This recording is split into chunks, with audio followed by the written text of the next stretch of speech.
కుచ్చుకుంది అనుకోండి, ఏం చెప్తాం? ముళ్ళు కుచ్చుకుందంటాం. అది దానికి జీవం ఉందా? అది నీ దగ్గరకు వచ్చి నిన్ను కుచ్చుతుందా? చెప్తావా నేను ముళ్ళుని దొక్కాను కుచ్చుకుందని? చెప్పం. కారణం తెలుసా? ఏదైనా సమస్య వచ్చినప్పుడు ఇతరుల మీద నెట్టివేయడం నేర్చుకున్న స్వభావం. ముళ్ళు తొక్కితే ముళ్ళు తొక్కాను కాబట్టే ఈ బాధ అనరు, కానీ ముళ్ళు కుచ్చుకుంది అంటారు. రాయి తగిలితే నొప్పి కలిగితే రాయిది తప్పంటారు. మరి ఏదైనా చెక్క తగిలితే నొప్పి తగిలి గాయమవుతే చెక్కది తప్పంటారు. నీళ్ళలోకి మునిగి ఒకవేళ ఇబ్బంది పడితే నీళ్ళది తప్పంటారు. దేవుడు ఉద్యోగం ఇస్తే టైంకి ఆ జాబ్కు వెళ్ళాల్సి వస్తే లేటుగా నీవు లేచి రెడీ అవ్వక జాబ్ది తప్పంటారు. ఒకవేళ ఉద్యోగం లేకుంటే మరి దేవుణ్ణి నిందిస్తూ ఉంటారు. ఇలాంటి ఆలోచనలు ఉండకూడదు. కొన్ని స్వయం కృపరాధం వలన జీవితంలో సమస్యలు వస్తాయి. అప్పుడు వాటిని ఒప్పుకొని నా ఆలోచన వలన నా తప్పు వలన ఈ సమస్య వచ్చిందని ఒప్పుకొని సరిచేయబడాలి. కొన్ని ప్రాబ్లమ్స్ దేవునిలో ఎదగటానికి ఇంకా ఆశీర్వాదాలు పొందటానికి కొన్ని ఆపదలు వస్తాయి. అప్పుడు చిత్తమయ్యా, చిత్తం ప్రభా, మీ చిత్తానికి తల వంచుతానని చెప్పి తల వంచి ప్రభు చిత్తానికి తల వంచి దేవునిని గణపరిచినప్పుడు ఆ చిక్కు సమస్యల నుండి విడిపించబడతారు. అన్నింటికీ ఒకే ఆన్సర్. సాక్ష్యం చెప్పే సమయంలో కానీ అనారోగ్యం వచ్చిందా, దేవుడు ఆరోగ్యం ఇస్తాడు. కొన్ని తినకూడని పదార్థాలు తిన్నందువల్ల రకరకాలైనటువంటి ప్రాబ్లమ్స్ వల్ల రావచ్చు. కొన్ని దేవుడి నామ మహిమ కొరకు వస్తాయి. ఏదేమైనా ఈ దినమున దేవుని ప్రియ బిడ్డలుగా నీ మనస్సు మారాలి, పరీక్షించుకోవాలి. అందరికీ తెలుసు, జ్వరం వస్తే హాస్పిటల్కి వెళ్ళి బ్లడ్ టెస్ట్ చేయించుకొని ఏ జ్వరానికి ఏ ట్రీట్మెంట్ వాడాలో తెలుసు. షుగర్ వస్తే షుగర్ డాక్టర్ దగ్గరికి వెళ్ళి టాబ్లెట్స్ వేసుకోవడం తెలుసు. ఏ రోగానికి ఏ మందులు వాడాలో టెస్ట్ చేయించుకొని వాడుతావు శరీరాన్ని కాపాడుకోవడానికి. మంచిదే. మరి ఆత్మ పరిశీలన, ఆత్మస్వరూపి అయిన దేవుని యొక్క ప్రియ బిడ్డలుగా ఆత్మతో సత్యముతో దేవుణ్ణి ఆరాధిస్తున్నామా? లేఖన వాక్యం భాగంలో ఎన్నో మార్లు సెలవిస్తూ ఉంది, మనతో మాట్లాడాడు దేవుడు. వారు తమ పెదవులతో నన్ను స్తుతిస్తున్నారు, వారి హృదయం నాకు దూరముగా ఉంది. దేనికి దూరంగా ఉంది? ఏ విషయాన్ని బట్టి దేవునికి దూరంగా ఉంచుకున్నావు? అలనాడు ఆదామవ్వలు పండు కోసం ప్రభువును పక్కన పెట్టి దూరం అయ్యారు. నువ్వు దేని కొరకు దేవుని దూరం చేసుకుంటున్నావు? దేవుడు అంటాడు, నేను నీకు తండ్రిని కానా? అబ్బా తండ్రి అని వారసత్వపు హక్కునిచ్చిన ఆ వాత్సల్యపూర్ణుడైన దేవుణ్ణి ఏ లోకాశ కొరకు దూరం చేసుకుంటున్నావు? ఏ బలహీనత కొరకు దూరం చేసుకుంటున్నావు? ఈ యొక్క ఫిబ్రవరి మాసపు మొదటి ఆరాధన దినములో ఆలోచిద్దాం.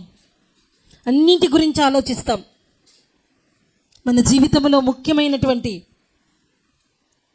ఆశీర్వాదకరమైనటువంటి ఆశ్చర్యకరమైన దేవుడిచ్చిన కృపను అనుభవించే విషయంలో ఆలోచించలేకపోతున్నావేమో. ఒక్కసారి ఆగి ఆలోచించి దినమున ఎవరికి వారముగా, కొన్ని తెలుసో కొన్ని తెలియకో తప్పిదాల వలన పొరపాట్లు జరిగినా ఒప్పుకొని విడిచిపెడితే మరలా దీవిస్తాడు దేవుడు. తెలిసి కానీ నువ్వు ఒప్పుకొని విడిచిపెట్టలేకుంటే ఇక దాని పర్యావసానం అనుభవించవలసి వస్తుంది. వారి మీద వీరి మీద నెట్టకూడదు. కొంతమంది చెప్తారు, అప్పుడు ఆ స్థలం కొని ఉంటే ఇప్పుడు నా పరిస్థితి వేరేగా ఉండేదట, అప్పుడు ఆ ఇల్లు కట్టి ఉంటే నా పరిస్థితి, అప్పుడు ఈ వ్యక్తితో కాకుండా ఆ వ్యక్తితో వివాహం అయి ఉంటే. అవన్నీ వదిలిపెట్టి జరిగిపోయింది వదిలిపెట్టు, జరగబోయేది ఆలోచించకు. ఈ సమయంలో దేవుని సన్నిధానములో దేవుని మాటకు నీవు ఆయన చిత్తానికి తల వంచగలిగినట్లయితే భూత వర్తమాన భవిష్యత్తు కాలంలో ఉన్న దేవుడు జరగబోయేటటువంటి జీవితంలో ఆయన తన సన్నిధించి మనల్ని నడిపిస్తాడు. ఈ ఆరాధనలో దేవుడు ఒక వాగ్దానము, మేలుతో మీ హృదయమును తృప్తిపరుస్తానన్న వాగ్దానాన్ని మనకివ్వాలనే ఈ ఆరాధనకు నడిపించాడు. వారి మీద వీరి మీద నెప్పాలు నెట్టక మనల్ని మనం పరీక్షించుకొని ముందుకు కొనసాగగలిగినట్లయితే దేవాది దేవుడిచ్చే ఆశీర్వాదాలను పొందుకుంటాం. అలా ఆయన మీద ఆధారపడి జీవిస్తుండగా ఏ సమస్యకైనా భయపడినా దేవుడు ఎలా బలపరుస్తాడు, ఎలా తోడుంటాడు అన్నది బైబిల్ గ్రంథంలో నుండి ఒక వ్యక్తి జీవితాన్ని మన కళ్ళ ముందు ఉంచి దేవుడు మనతో మాట్లాడబోతున్నాడు. మొదటగా మన మనస్సులను సిద్ధపరచుకోవాలి. ఎప్పుడు నెపాలు చెప్పను, కానీ విన్నపాలు విన్నవించుకుంటానయ్యా. ఏం చెప్పము? నెపం కారణాలు చెప్తారు. ఈ మా మందిరానికి రాలేదంటే నేనైతే వచ్చేవాడినే, కానీ ఇంట్లో పిల్లలు ఆలస్యం. కారణాలు వద్దండి, నెపాలు వద్దు. విన్నపాలు చేసేవారముగా ఉంటే విజయాలు పొందుకుంటాం. దేవుని ఈ దినమున నీవు నెపాలు చెప్పనయ్యా, విన్నపాలు చేసుకుంటా అన్న మనసుతో విజయశీలుడైన దేవుని మాటలు నీ దినము ఉండగలిగినట్లయితే ఎంత క్లిష్ట కష్ట పరిస్థితుల్లోనైనా ఎలా దేవుడు బలపరుస్తాడు అన్నది చూద్దాం. న్యాయాధిపతుల గ్రంథము 6వ అధ్యాయము 12వ వచనములో చదవక ముందు 11వ వచనము చివరి లైను. అందరం బైబిల్ ఓపెన్ చేద్దాం. కొన్ని పరిస్థితులను బట్టి నిన్ను పిరికివాడు అంటున్నారా, భయస్థుడు అంటున్నారా? దేవుడు భయములో పిరికితనముతో దాక్కున్నప్పుడు గిద్యోనును ఏ రీతిగా బలపరిచాడో ఒక్కసారి ఆ వాక్యాన్ని చదువుదాం. మీరు అమ్మోనీల దేశమున నివసించుచున్నారు, వారి దేవతలకు భయపడకుడి అని మీతో చెప్పి. న్యాయాధిపతుల గ్రంథము 6వ అధ్యాయము 12వ వచనములో యెహోవా దూత అతనికి కనబడి, పరాక్రమము గల బలాఢ్యుడా, యెహోవా నీకు తోడై ఉన్నాడని అతనితో అనగా. ఆమేన్. ఇక్కడ బల పరాక్రమము గల బలాఢ్యుడా, ఏంటంట? పరాక్రమము గల బలాఢ్యుడా, యెహోవా నీకు తోడై ఉన్నాడు. ఇక్కడ ఎవరితో ఈ మాట దూత చెప్తుంది తెలుసా? పై వచనంలో చదివినప్పుడు అక్కడ గిద్యోను మిద్యానీయులకు మరుగై ఉండినట్లు గానుగ చాటున గోధుమలను దుల్లగొట్టుచుండగా, గిద్యోను అనేటటువంటి ఒక వ్యక్తి ఎక్కడున్నాడు తెలుసా? మిద్యానీయులకు భయపడి గానుగ చాటున దాక్కున్నాడట. ఎక్కడ? దేనికి? వారికి, మిద్యానీయులకు భయపడిన వారిని పిరికివాడు అంటాడు, లేదా భయస్థులు అంటారు. ఎవరైనా గిద్యోనును చూచినప్పుడు ఏం భయపడుతున్నావయ్యా, దాక్కున్నావు, నీకు ధైర్యం లేదా అనే మాటలు అంటారు. కానీ దేవాది దేవుడి యొక్క పిలుపు, దేవుడు మన పట్ల చూపుతున్న కృప ఏంటో తెలుసా? భయపడి మిద్యానీయులకు భయపడి గానుగ చాటున దాక్కున్న గిద్యోనును బల పరాక్రమము గల బలాఢ్యుడా, పరాక్రమము గల బలాఢ్యుడా, యెహోవా నీకు తోడై ఉన్నాడని అన్నాడు. గిద్యోనుకు తోడై ఉన్న దేవుడు ఈ దినమున యేసుక్రీస్తు ప్రభుల వారిని నమ్మి ఆయన యందు ఆధారపడి భయభక్తులు కలిగి జీవిస్తూ ఏ విషయానికైనా చెప్పుకోలేనటువంటి పరిస్థితులను బట్టి భయపడుతున్నావా, దిగులు పడుతున్నావా, నిరాశ పడుతున్నావా? దేవుడు సెలవిస్తున్నాడు, పరాక్రమము గల బలాఢ్యుడా, నేను నీకు తోడై ఉంటాను. ఆమేన్. దేవుడు మనకు తోడై ఉంటే బల పరాక్రమములను ఆయన అనుగ్రహిస్తాడు. దేవుడు మనకు తోడై ఉంటే విజయాన్ని అనుగ్రహిస్తాడు. దేవుడు మనకు తోడై ఉంటే మనకు విరోధముగా గుంపుకూడి వారు మన పక్షపు వారు అగ్గుదురు. ఆమె ఈమె గిద్యోను ఆరాధించే దేవుణ్ణి మనం ఆరాధిస్తున్నాం. గిద్యోను పట్ల కార్యము చేసిన దేవుడు ఈ ఆరాధనలో ఏకీభవిస్తున్న మన పట్ల కార్యం చేస్తాడు. దాక్కుంటున్న నిన్ను చూసి, భయపడుతున్న నిన్ను చూసి, భయస్థుడివి, భయస్థురాలు అంటూ నిస్సహాయురాలుగా నిన్ను అందరూ చూసిన జీవము కలిగిన దేవుడి మనసు, జీవము కలిగిన దేవుడి మనకిచ్చే ఆశీర్వాదం ఏంటి తెలుసా? పరాక్రమము గల బలాఢ్యుడు. ఎవరైనా చెప్తారా ఈ మాట? ఎవరైనా చెప్పగలరా? భయపడేవాడిని చూసి ఈ దినమున ప్రియ బిడ్డ, అప్పులను బట్టి భయపడుతున్నావా? అనారోగ్యాన్ని బట్టి భయపడుతున్నావా? నిందలను బట్టి భయపడుతున్నావా? నీకు కలుగుతున్న శ్రమలను బట్టి భయపడుతున్నావా? భయపడకు. దేవుడు బలాన్ని ఇస్తాడు, శక్తిని ఇస్తాడు. ఆయన మనకు తోడై ఉంటాడు. కానీ ఏం చేయాలి తెలుసా? దేవుడు తోడై ఉండాలి అంటే ఆయనకు మనము ప్రార్థించే వారముగా ఉండాలి. సమస్య ప్రభువుకు చెప్పుకునే వారముగా ఉండాలి. ప్రభువుకు చెప్పుకొనక నీ సొంత ఆలోచనలతో, సొంత మాటలతో, సొంత నిర్ణయాలతో ముందుకు వెళితే నీ బలం వలన నీవేమీ సాధించలేవు. అలనాడు గొల్యాతు నిలువబడితే దావీదు చిన్న బాలుడుగున్నాడు.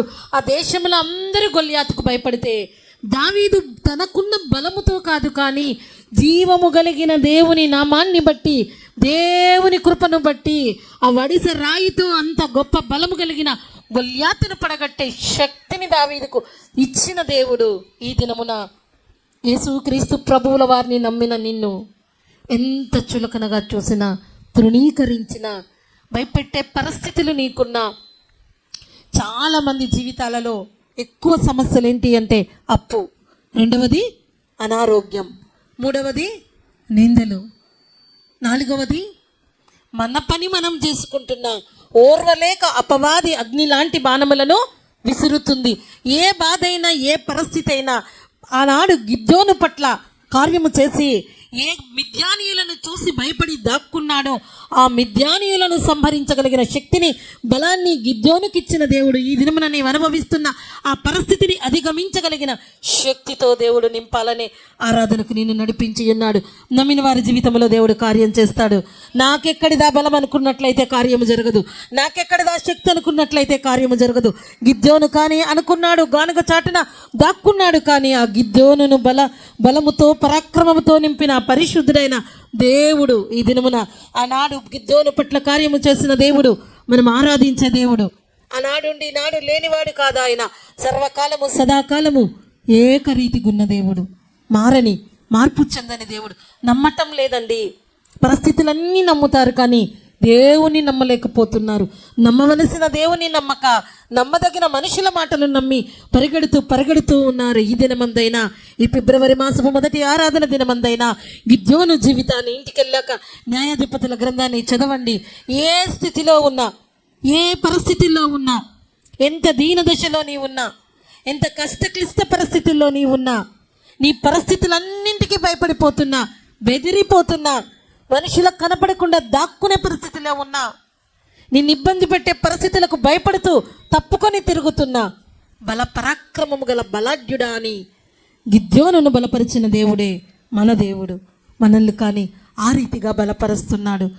నీవు అనుభవించే సమస్య తాత్కాలికం, క్షణమాత్రం ఉండు చులకనగు శ్రమ, అంతకంతకు ఎక్కువగా మహిమ భారం.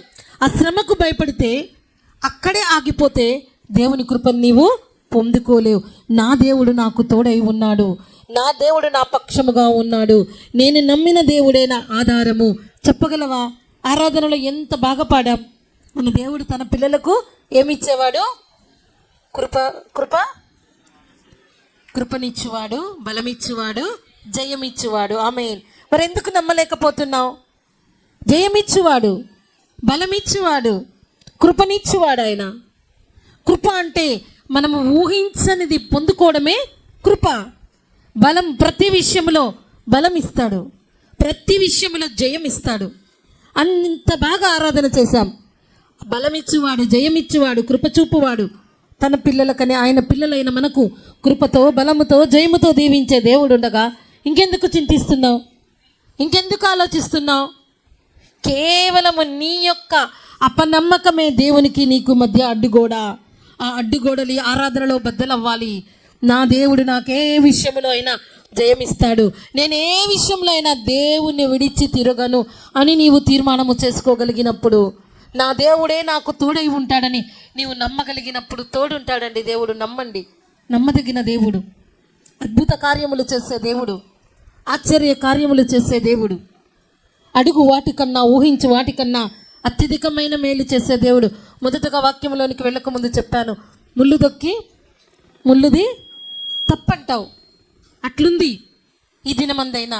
నీ స్థితి మార్చుకోవయ్యా, నీ స్థితి మార్చుకో తల్లి అంటే మారదు. అది కారణం ఏంటంటే, నాకున్న అప్పు చాలా ఇబ్బంది కలిగేది అనుకుంటున్నావు, నీకున్న అనారోగ్యం అది చాలా గొప్పది అనుకుంటున్నావు. కళ్ళు మూసి తెరిసే లోపల నీ జీవితంలో గొప్ప కార్యం చేయగలడు ఆయన. ఒక్క నిమిషంలో ఎన్నో అద్భుతాలు చేశాడు. దేవుడికి అసాధ్యమైనది ఏదీ లేదు. గొప్ప ఆశ్చర్య కార్యాలు చేసే దేవుడు. ఈ దినం నువ్వట్లు అనుకుంటున్నావేమో, నీ జీవితంలో నాకెక్కడ అనారోగ్యం నుంచి విడుదల అనుకుంటున్నావా? ఈ అప్పు నుంచి విడుదల అనుకుంటున్నావా? ఈ నింద నుంచి విడుదల, ఈ ఒంటరితనం నుంచి విడుదల ఎక్కడ అనుకుంటున్నావా? అద్భుత కార్యం దేవుడు చేస్తాడండి. చేయగలిగిన దేవుణ్ణి నమ్మండి. మనుషులను నమ్ముకునేట కంటే, రాజులను ఆశ్రయించుట కంటే యెహోవాను ఆశ్రయించుట ఎంతో గొప్ప భాగ్యము, ధన్యత, మేలు. రావడమైతే వచ్చావు, దేవుడిస్తున్న వాగ్దానాన్ని నీవు అనుభవించాలి. ఈ దినమున దేవుడి యొక్క సన్నిధానములో 2 విషయాలు నేర్చుకో. ఎంత బలహీనతతో ఉన్నా ఆ సమస్యకు నువ్వు కారణాలు చెప్పొద్దు. నా పిల్లల వల్ల అప్పయింది, నా యొక్క ఆ స్నేహితుల వల్ల అప్పయింది, ఈ త్రాగుడు వల్ల అనారోగ్యం వచ్చింది, ఆ ఇల్లు కొనడం వల్ల సమస్య వచ్చిందని కారణాలు చెప్పక, ప్రభువా ఈ సమస్య నుండి నీవు విడిపిస్తావయ్యా అని దేవుడికి చెప్పుకొని, నీ తోడు నాకుంది ప్రభువా, నేను నీతో నడుస్తానయ్యా, ఇదొక్కటే నీ జీవితానికి ఆశీర్వాదానికి సీక్రెట్, ఇంకా వేరేదేమీ లేదు. దేవుడు తోడై ఉన్నట్లయితే ఆ గానుగ చాటున దాక్కున్న గిద్యోను ఎవరికి భయపడ్డారో వారిని హతము చేశాడు. మరి దేనికి భయపడ్డావా? అప్పు చేసున్నావా? అప్పిచ్చేవాడిగా ఉంటావంటున్నాడు. అనారోగ్యముతో ఉన్నావా? ఆరోగ్యమనే ఆశీర్వాదాన్ని ఇస్తానంటున్నాడు. ఆపదలో ఉన్నావా? ఆపదనే ఆశీర్వాదముగా మారుస్తానంటున్నాడు. కీడు అనుభవిస్తున్నావా? కీడును మేలుగా చేస్తానంటున్నాడు. ఇది మన దేవుడు మనకి ఇస్తున్న వాగ్దానం. 103వ కీర్తన 5వ చరణములో సెలవిచ్చినట్లుగా మేలుతో నీ హృదయాన్ని తృప్తిపరుస్తానంటున్నాడు. దేవుడు ఏ లోటుతో నీ వచ్చి ఉన్నా, ఏ భయముతో ఈ ఆరాధనకు వచ్చి ఉన్నా, ఏ సమస్యను ఉండి నీవి ఆరాధనలో ఏకీభవిస్తున్నా, దేవుడు నీకు తోడై ఉంటాడు. దేవుడి సన్నిధి నీకు తోడై ఉంటుంది. మేలుతో నీ హృదయాన్ని తృప్తిపరుస్తానంటున్నాడు. కడుపుకు తృప్తి కలిగితే వెంటనే ఆకలి అవుతుంది. హృదయాంతరంగం ఎరిగిన దేవుడు మేలుతో మనల్ని తృప్తిపరుస్తానంటుండగా కళ్ళు మూసుకొని తీర్మానం చేసుకోగలవా?